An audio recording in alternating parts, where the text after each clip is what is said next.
নমস্কার বন্ধুরা, সঞ্চিতার রান্নাঘরে আপনাদের সকলকে স্বাগত জানাই। এই গরমের দিনে আজকে আমি তৈরি করে দেখাবো আম পান্না।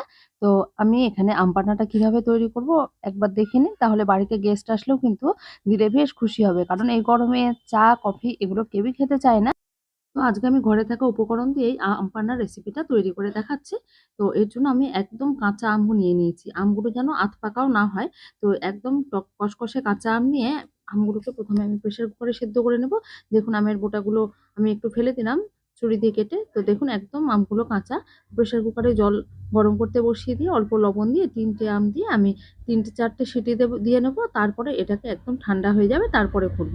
কারণ ঠান্ডা না হলে কিন্তু আমগুলো আমাদের ছাড়াতে অসুবিধা হবে। তো আমার এখানে প্রেসার কুকারটা একদম ঠান্ডা হয়ে গেছে। তো হাত দিয়ে ধরতে অসুবিধাও হচ্ছে না। দেখুন আমটা খুব সহজে আটিটা বেরিয়ে চলে এলো। আর আমের এই খোসার গায়ে যে পাল্পটা লেগে রয়েছে তা চামচ দিয়ে আমি খুব সহজে ছাড়িয়ে নিচ্ছি।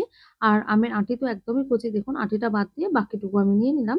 এইভাবে করে আমি ৩ টে আমকে কিন্তু পাল্পগুলো বার করে নেব। খুব সহজেই কিন্তু আমের পাল্পগুলো ভালোভাবে ছাড়িয়ে নেওয়া যাচ্ছে।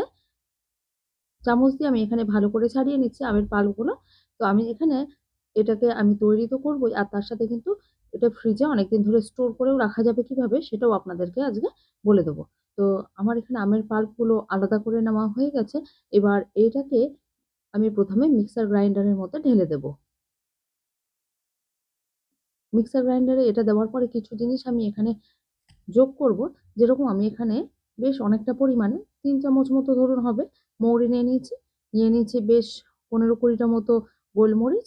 গোলমরিচের ফ্লেভারটা এর মধ্যে কিন্তু ভীষণই ভালো লাগবে খেতে।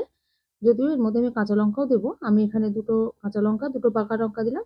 ঝাল যদি পছন্দ না করেন তাহলে কাঁচা লঙ্কার পরিমাণ কম দিতে পারেন। আর আমি ৩ টে আমের জন্য এখানে আমি ২ কাপ পরিমাণ চিনি নিয়ে নিয়েছি।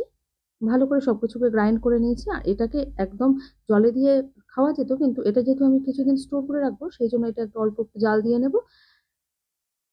এরকম করে আমি কড়াইয়ের মধ্যে বা কোনো ফ্রাইং প্যানের মধ্যে দিয়ে গ্যাসের ফ্লেমটাকে মিডিয়াম টু লোতে রেখে নাড়াচাড়া করব। এর সাথে মিশিয়ে দেবো আমি লবণ। আমি এখানে বিট লবণ আর সাধারণ লবণ দুটোই দিয়েছি।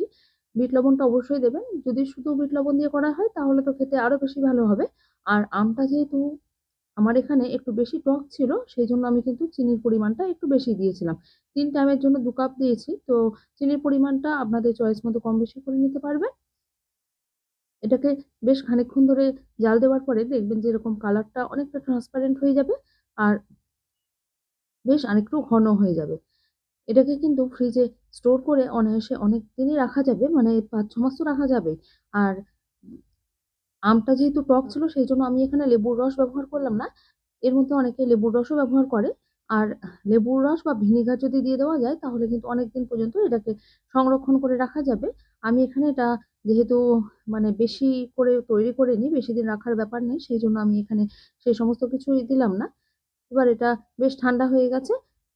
আপাতত একটা বাটিতে রাখছি দেখানোর জন্য। আর পরে এটাকে কাঁচের বয়ামে স্টোর করে রাখবো। তো এর সাথে পুদিনা পাতা, লেবু, তেঁতুলের রস এই সমস্ত আমি কোনো কিছুই দেব না। শুধুমাত্র এটা খেতে ভীষণ ভালো লাগবে। কয়েকটা বরফ কুচি দিয়ে দিলাম। আর এর মধ্যে আমি এই ২-৩ চামচ মতো আম পান্না দিয়ে দিচ্ছি। আর তারপরে জল দিয়ে ফ্রিজে ঠান্ডা জল দিয়ে বানিয়ে নিলাম। ঠান্ডা, ঠান্ডা আম পান্না। এটা খেতে ভীষণই সুস্বাদু হয়েছিল। আপনারা অবশ্যই